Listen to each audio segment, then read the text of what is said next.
Chers collègues, depuis longtemps, les voyageurs sont stigmatisés, marginalisés, considérés comme des sous-citoyens, et aujourd'hui encore. Votre proposition de loi ne fait que participer à cette sinistre habitude. Votre proposition de loi est raciste. Vous sentez bien que c'est ce qu'on va vous reprocher. Vous tentez de vous justifier maladroitement dans l'exposé des motifs qui ressemble fort à un « je ne suis pas raciste, mais ». En effet, sous prétexte qu'on aurait fait progresser les droits des voyageurs, il faudrait durcir la répression à l'égard de ceux qui ne respecteraient pas la loi en stationnant de façon illicite. On a fait avancer les droits des voyageurs. Quelle bonne blague. Alors déjà, ce n'est qu'en 2017 qu'on les a dispensés de devoir faire viser régulièrement un titre de circulation par les autorités. La honte. Des propos anti-tziganes sont proférés tous les jours dans les médias et dans la bouche de nos dirigeants jusqu'au plus haut sommet de l'État. Et cela sans que ça n'émeuve personne. La honte.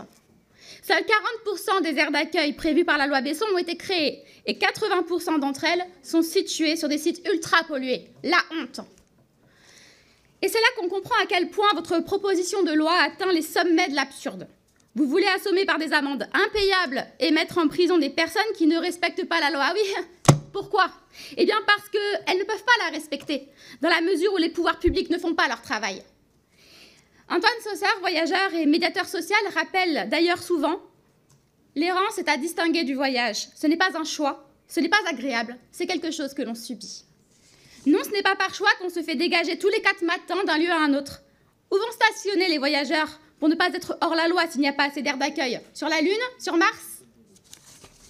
Ce n'est pas à eux d'être sanctionnés, mais les collectivités qui les contraignent à être en situation de stationnement illicite, car elles ne respectent pas leurs obligations légales en n'ayant pas de lieu de stationnement sur leur territoire.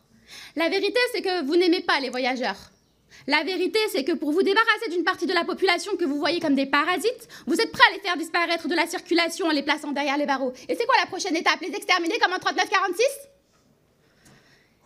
Quand j'ai annoncé l'arrivée de votre proposition de loi, une voyageuse stationnée à Goussainville m'a répondu à Bazourgi qu'ils emmerdent les violeurs d'enfants plutôt que nous qui sommes les personnes les plus simples du monde.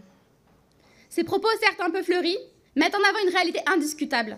Nos prisons sont pleines à craquer, si bien que les droits les plus élémentaires de nos détenus ne peuvent être respectés, que les surveillants pénitentiaires sont en souffrance et que de nombreux criminels ne peuvent purger toute leur peine. Et vous voulez en plus mettre en prison des personnes mal garées?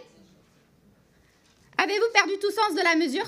La prison par-ci, la prison par-là, vous n'avez que ce mot à la bouche. Vous voulez réformer l'accueil des gens du voyage, et bien grand bien vous fasse. Vous savez, il y a beaucoup de choses à faire en la matière, à commencer par arrêter de dire qu'on accueille des gens qui sont chez eux, dans leur pays. Et puis je ne sais pas pour vous, mais moi quand j'accueille des gens, eh bien, je ne leur fais pas payer le stationnement ainsi que l'eau et l'électricité, et ce, à un prix qui est souvent le triple de celui que paierait n'importe qui d'autre. Et puis vous trouvez que c'est accueillant, vous, d'être à côté d'une usine Céveso, d'une déchetterie, d'une cimenterie, d'une autoroute? Des voyageurs résument souvent ainsi cette propension à placer les voyageurs dans des zones ultra polluées. Cherche la déchetterie, tu trouveras les voyageurs. Et il faut dire qu'à force de considérer les gens du voyage comme des déchets, eh bien forcément, on les met avec les déchets. C'est avec le même état d'esprit que, comme l'a souligné Aurélie Garand, qui a vu mourir son frère en 2017 entre les mains du GIGN, les voyageurs, ce sont les premiers que l'on a mis dans les camps, et ce sont les derniers qui en sont sortis. Alors, collègues, cessez de vous acharner contre une partie de la population qui souffre déjà depuis trop longtemps. Renoncez à cette proposition de loi qui est à la fois raciste et liberticide.